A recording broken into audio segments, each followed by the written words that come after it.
In the heart of the savannah, there was a village called Enzama, a place of ancient traditions, sacred oaths, and stories whispered under the light of the moon. The people of Enzama were deeply spiritual, worshipping Nkuluku, the creator, and seeking guidance from spirits and ancestors through their priestesses and seers. One day, a woman appeared in the village. Her name was Abena, a wanderer with no known family, but with a voice as rich as the roar of a lion and eyes that shimmered like dew at dawn. She claimed to have been called by Nkuluku to bring light to the village. Though many were skeptical, others believed her, for she was unlike any other they had seen. Over time, Abena's words and miracles drew the villagers to her. She built a grand shrine and named it the House of Nkuluku. But what the people did not know was that Abena was no ordinary woman. She carried within her a secret older than time itself. Long before humans walked the earth, there were spirits that roamed freely, beings of fire, wind, and shadow. Among them was Obohai, the whispering spirit, a being of hunger and deceit. Obohai had been bound by Nkuluku for attempting to overthrow the balance of the world, imprisoned in the void between realms. But spirits are patient, and Obohai found a way to whisper into the minds of the desperate. Years before her arrival in Enzama, Abena had been a lonely wanderer, rejected by her village for reasons she could not recall. It was then, during a night of despair, that she heard the whisper.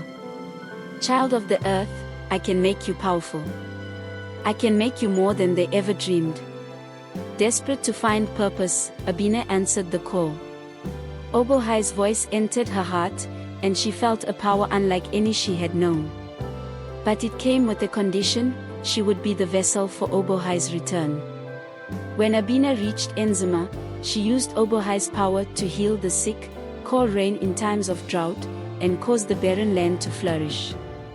Her fame spread far and wide, and she became known as Holy Mother Abena, the voice of Nkuluku.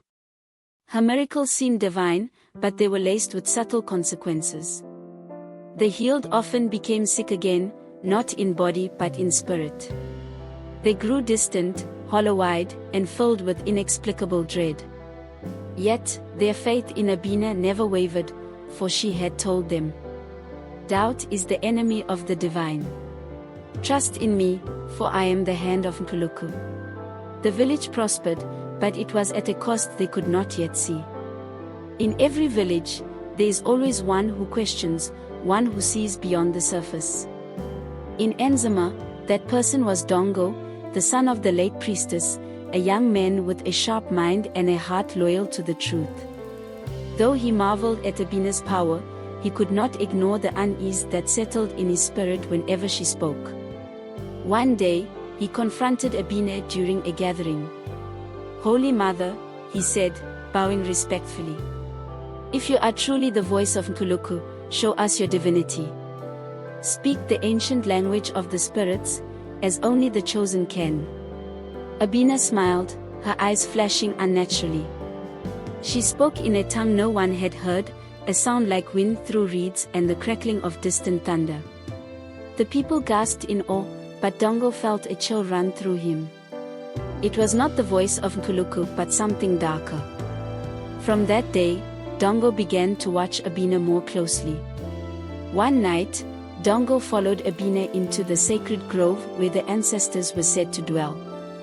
Hidden among the trees, he watched as she knelt by an ancient baobab tree, her body trembling. A shadow began to rise from her, swirling like smoke. The shadow formed into a towering figure with glowing red eyes and a voice that rumbled like distant thunder. "You have served me well, Abena," the spirit said.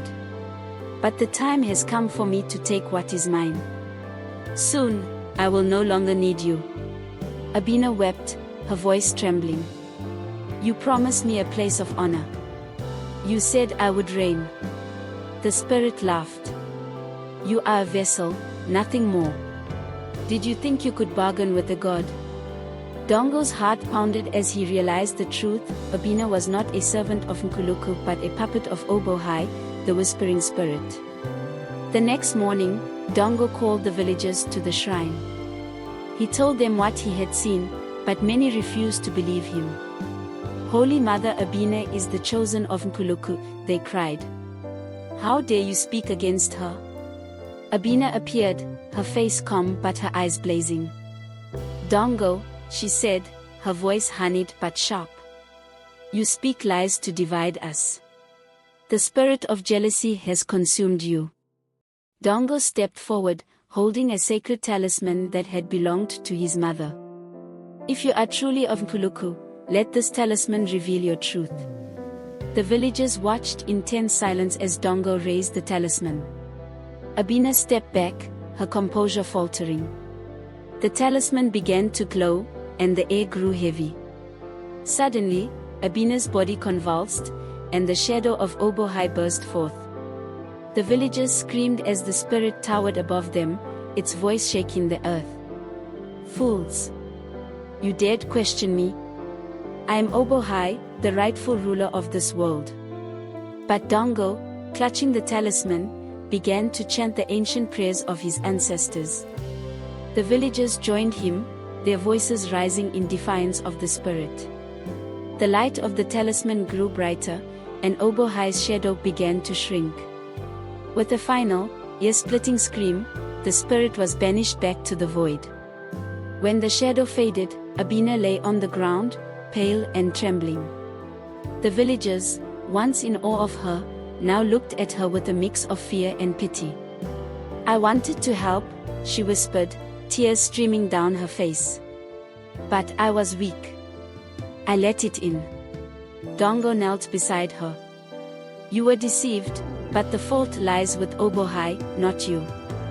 You must leave this place, Abena, and seek atonement." Abena nodded, knowing she could never undo the harm she had caused. She left Enzama, a wanderer once more, but this time seeking redemption rather than power. The villagers rebuilt their shrine, returning to the old ways and praying to Nkuluku for guidance. And though